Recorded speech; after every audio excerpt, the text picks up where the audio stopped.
Meu nome é Orkut, nasci em 2004, era reconhecido no mundo todo e você era melhor amigo. A gente conversava por horas, entrava em comunidades pra tudo e criava amizades que iam muito além da tela. Fui criado por um engenheiro do Google, mas foi no Brasil que virei referência de milhões de pessoas. Nem todo mundo tinha tudo, mas quem tinha internet tinha companhia.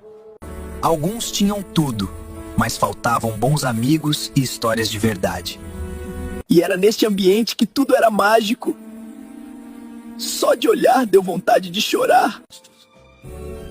Eles se foram da tela, mas nunca saíram da nossa história.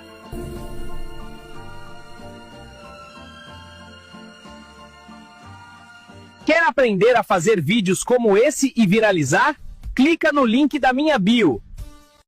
E se você quiser aprender mais dicas valiosas para sua saúde, é melhor seguir essa página logo.